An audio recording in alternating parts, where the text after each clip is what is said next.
ಹೊನ್ನಾವರ ತಾಲೂಕಿನ ಕುದ್ರಗಿಯ ಕಲ್ಗದ್ದೆಯಲ್ಲಿ ಶ್ರೀ ಅಯ್ಯಪ್ಪ ಸ್ವಾಮಿ ಭಕ್ತ ಮಂಡಳಿ ವತಿಯಿಂದ ಜನವರಿ 1ರಂದು 31ನೇ ವರ್ಷದ ಅಯ್ಯಪ್ಪ ಸ್ವಾಮಿ ಮಹಾಪೂಜೆ ಮತ್ತು ದೀಪೋತ್ಸವ ಕಾರ್ಯಕ್ರಮ ವಿಜೃಂಭಣೆಯಿಂದ ಜರುಗಿತು.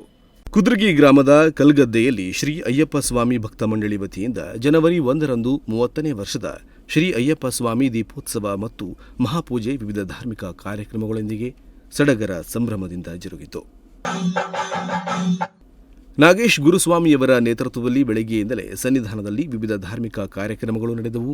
ಬೆಳಿಗ್ಗೆ ವೈದಿಕರಿಂದ 8 ಗಂಟೆಗೆ ಗಣಹೋಮ, 9:30ಕ್ಕೆ ಶ್ರೀ ಸತ್ಯನಾರಾಯಣ ಕಥೆ ನಡೆಯಿತು. ಬಳಿಕ ಅಯ್ಯಪ್ಪ ಸ್ವಾಮಿಗೆ ಮಹಾಪೂಜೆಯನ್ನು ನೆರವೇರಿಸಲಾಯಿತು. ಮಧ್ಯಾಹ್ನ 1 ಗಂಟೆಗೆ ಸಾರ್ವಜನಿಕ ಅನ್ನ ಸಂತರ್ಪಣೆ ನಡೆಯಿತು.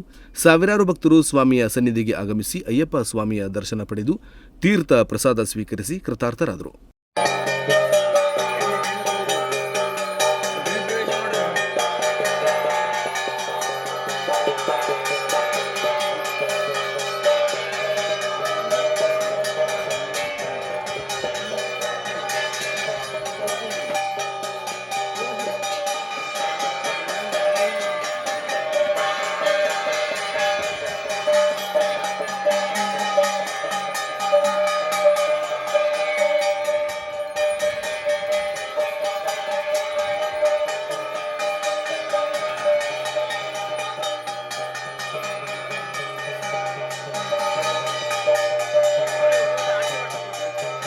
ನಾಲ್ಕು ಗಂಟೆಗೆ ಕರ್ಪೂರಾರತಿ ನೆರವೇರಿಸಿ ರಾತ್ರಿ 7 ಗಂಟೆಯಿಂದ ಶ್ರೀ ಸ್ವಾಮಿಗೆ ಮಹಾಪೂಜೆ ನಡೆಸಿ ಫಲಾಬಳಿ ಹರಾಜು ಕೂಗಲಾಯಿತು. ಬೆಳಗಿನ ಜಾವ 3 ಗಂಟೆಗೆ ಅಗ್ನಿಯಲ್ಲಿ ಉರುಳು ಸೇವೆ ಮಾಡಿದಂಥ ಹಾಗೂ ಅಗ್ನಿಯಲ್ಲಿ ಕುಳಿತುಕೊಂಡು ಕೊರಳಿಗೆ ಬೆಳ್ಳಿ ಸರಪಳಿಯನ್ನು ಹಾಕಿಸಿಕೊಂಡಂತಹ ನಾಗೇಶ್ ಗುರುಸ್ವಾಮಿ ಹಾಗೂ ಮಾಲೆ ಧರಿಸಿದ ಸ್ವಾಮಿಗಳು ಅಗ್ನಿ ಪ್ರವೇಶ ಮಾಡಿ ಅಯ್ಯಪ್ಪನ ಮೇಲಣ ಭಕ್ತಿಯನ್ನ ಮೆರೆದರು.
ಇದಕ್ಕೂ ಮುನ್ನ ರಾತ್ರಿ 10:30ಕ್ಕೆ ಮಾಗೂಡಿನ ಕಲಾಸಂಗಮದವರಿಂದ ಮಗ ಹೋದರೂ ಮಾಂಗಲ್ಯ ಬೇಕು ಎನ್ನುವ ಸುಂದರ ಸಾಮಾಜಿಕ ನಾಟಕ ಪ್ರದರ್ಶನಗೊಂಡಿತು.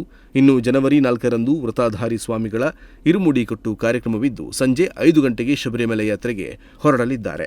ಈ ಸಂದರ್ಭದಲ್ಲಿ ಶ್ರೀ ಅಯ್ಯಪ್ಪ ಸ್ವಾಮಿ ಭಕ್ತ ಮಂಡಳಿಯ ಅಧ್ಯಕ್ಷರು, ಉಪಾಧ್ಯಕ್ಷರು, ಕಾರ್ಯದರ್ಶಿ, ಸರ್ವ ಸದಸ್ಯರು ಉಪಸ್ಥಿತರಿದ್ದರು. Nudisiri news desk, Honnavar.